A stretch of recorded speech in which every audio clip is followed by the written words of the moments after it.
জানি কি মন্ত্র দিয়া জাদু করিল সোনা বন্দে আমারে দিবানা বানাইলো। গাছে গাছে নতুন পাতা, ফুল ফুটেছে বেশ, সব পাখির মন খারাপ, শীতের হলো শেষ। নতুন রূপে নতুন সাজে নিভাবে মনের আগুন, তাই তো আজ প্রকৃতি জুড়ে বসন্তেরই ফাগুন। ফাগুন মাস সবে শুরু, প্রত্যেকটি গাছে গজে উঠেছে পাতা, চারিদিক সবুজে ভরা। সুন্দর মনোরম একটি পরিবেশ। তোটা এখন যাচ্ছে কোথায়? জিজ্ঞেস করা তো কোথায় যাবে? জিজ্ঞেস কর। হ্যাঁ, এই টোটোটা যাবে শামসি। এই টোটোটাকে দেখানোর উদ্দেশ্য হচ্ছে যে থেকে শামসি পর্যন্ত টোটো পাওয়া যায়। কি বলছি?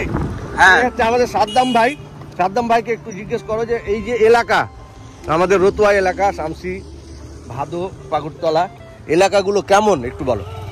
বেশ ভালো আছে। বেশ ভালো। ভালো কোন দিক দিয়ে ভালো? পরিবেশ দিক থেকে ভালো, দিক দিয়ে ভালো আছে, বসবাস করার জন্য বসবাস, অর্থনৈতিক দিয়েও ভালো আছে। আর ভোটাতে আমি সাহার দিতে যাচ্ছি। মোড়টাই দাঁড়িয়ে রয়েছে, এই মোড়টার নাম কি? এটা লাইলি মোড়। লাইলি মোড় কেন নাম হয়েছে এই জানা আছে কিছু? ও তো আমার বিশ্লেষণ করে নাই। তাহলে একটা লাইলি বলে একটা ছিল, মারা গেছে। লাইলি নামে কোনো মহিলা ছিল, মারা গেছে। হয়তো এই যে মোড়, লাইলি মোড়, এই একটু হ্যাঁ রাস্তাটা দেখাও।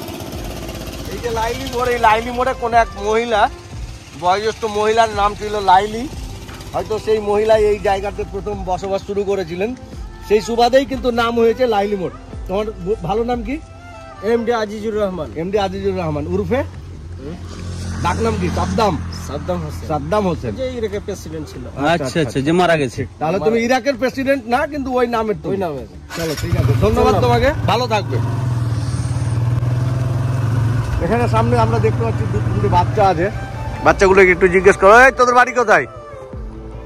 হ্যাঁ, এখানে। তোর নাম কি বল? কোন ক্লাসে পড়িস? স্কুলে ভর্তি হয়েছিস তুই? কোন স্কুলে?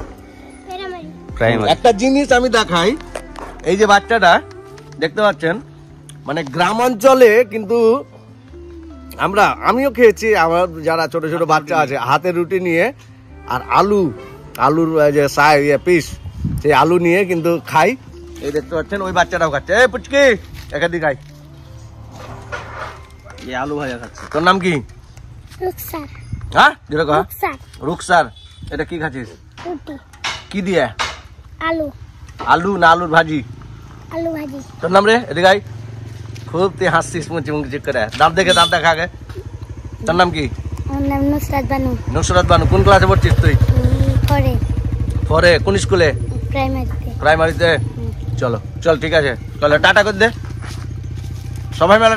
টাটা কর একসাথে, টাটা। বেসিক্যালি আমরা দেখাবো আজকে গ্রামের যে চিত্র, সেই চিত্র তুলে ধরার চেষ্টা করব। আমরা যে ভিডিও করছি তার জন্য বলছে যে কেনা ভিডিও করছো। গাছে গাছে কিন্তু মুকুল অলরেডি চলে এসছে।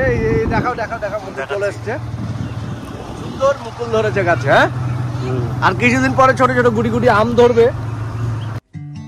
ফুলের রানী, রূপের রানী, কোথায় তুমি যাও? তোমার সাথে সঙ্গী করে আমায় নিয়ে যাও। কি সুন্দর হাসি তোমার, মায়াবীতে ভরা। তোমায় পেলে সত্যি আমি হব দিশেহারা। সত্যি কবিতার এই অপূর্ব লাইন প্রকৃতির অনেক সুন্দর রূপকে বর্ণনা করেছে।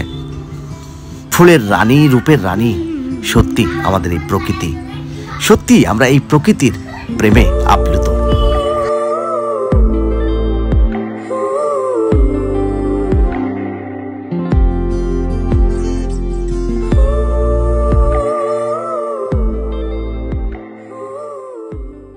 হবে একটা ইউনিক জিনিস দেখুন, এই যে ইউনিক জিনিস, দেখাও ভালো করে দেখাও।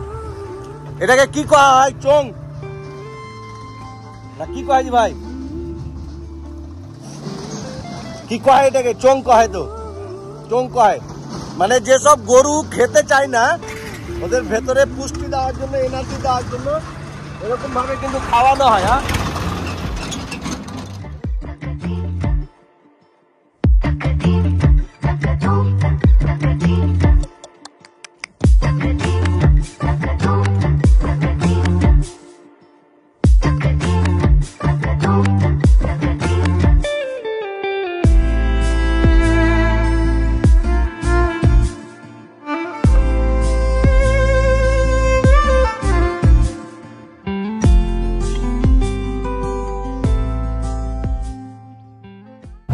শিমুল গাছে পেছনে দেখলাম শিমুল গাছে কিন্তু ফুল ধরতে শুরু হয়েছে। হ্যাঁ, আমি গাড়িটা ভালোভাবেই চালাচ্ছি, তুমি নিশ্চিন্তে বসে থাকতে পারো, বিকজ আমি একজন দক্ষ ড্রাইভার, বলতে গেলে দক্ষ চালক, আমি খুব ভালোভাবেই গাড়ি চালাই। মমতা বন্দ্যোপাধ্যায়ের নেতৃত্বে, মমতা বন্দ্যোপাধ্যায়ের আদেশে গ্রামাঞ্চলের প্রত্যেকটি রাস্তা, এখানে তোমাদের জমি আছে, গ্রামাঞ্চলের প্রত্যেকটি রাস্তা কিন্তু এরকম ভাবে ঢালাই হয়েছে, কোনো জায়গায় পিচ হয়েছে। এটা গ্রামাঞ্চলের এলাকার মানুষের জন্য কিন্তু বিশেষ একটি এই বাচ্চাটাকে দেয়, বাচ্চাটা দেখে কত রিস্কি।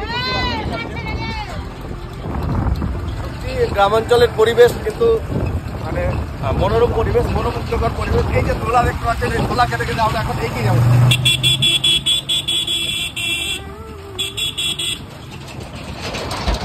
করে গেলাম, প্রচন্ড ধোলা ছিল। গ্রামাঞ্চলের পরিবেশ কিন্তু একেবারে মনোমুগ্ধকর পরিবেশ, মনোরম পরিবেশ। আপনি একবার যদি গ্রামাঞ্চলের মানুষের সাথে মিশে যান বা গ্রামাঞ্চলের যে প্রকৃতি, সেই প্রকৃতির সাথে মিশে যান, তাহলে কিন্তু আপনি এর যে মানে টান, গ্রামের প্রতি মানুষের যে টান, সেই টান কিন্তু আপনি কখনোই ভুলতে পারবেন। আর সেই আজকের ভিডিওতে সেরকম কিছু দৃশ্য আপনার সামনে তুলে ধরার চেষ্টা করবো, একটু একটু করে দেখানোর চেষ্টা করবো। এখানে সাজিয়ে রেখে থাকবে, রঙিয়ে রেখেছে, বেশ ভালো লাগলো। আমরা সামনে একটি পাবো যেটা প্রাথমিক বিদ্যালয়, রুদ্র 1 নম্বর ব্লকের একটা সময় ছিল মডেল প্রাথমিক বিদ্যালয়। আমার বাবা কিন্তু সেই প্রাথমিক বিদ্যালয়ে অবসরপ্রাপ্ত নিয়ে বর্তমানে দুনিয়া ছেড়ে চলে গেছেন। সেটি হচ্ছে ফরিদপুর সিএস প্রাথমিক বিদ্যালয়। এই যে ফরিদপুর সিএস প্রাথমিক বিদ্যালয়, বেশ সুন্দর একটি সাজানো গুছানো প্রাথমিক বিদ্যালয়। Ratua new circle? না, এটা রতুয়া নিউ সার্কেল নয়, আমাদের রতুয়া 1 নম্বর ব্লকের অন্তর্গত রতুয়া চক্রের এটি একটি বিদ্যালয়, ফরিদপুর প্রাথমিক বিদ্যালয়। এই নামটা একটু দেখে দাও, ফরিদপুর প্রাথমিক বিদ্যালয়। আমি কিন্তু এই স্কুলের স্টুডেন্ট, এই প্রাথমিক বিদ্যালয়েরই একজন ছাত্র। আমাদের সময়ে, যে সময় আমরা পড়াশোনা করতে, একটি সুন্দর মসজিদ রয়েছে, দারুণ একটি মসজিদ। বাতাসে বহিছে প্রেম, নয়নে লাগিল নেশা, কারা যে ডাকিল পিছে, বসন্ত এসে গেছে। জানি আমি বুকের মাঝে বইছে অনেক ঝড়, তবুও বসন্তের ওই স্মৃতিতে বাজছে কুড়ে ঘর। আজকের এই ছোট্ট ভিডিওটি বসন্তের শুভ আগমনে আপনাদের কেমন লাগলো অবশ্যই কমেন্টসে জানাবেন। আমার ভিডিওগুলো ভালো লেগে থাকলে একটি লাইক দিয়ে শেয়ার করে সাথে থাকবেন।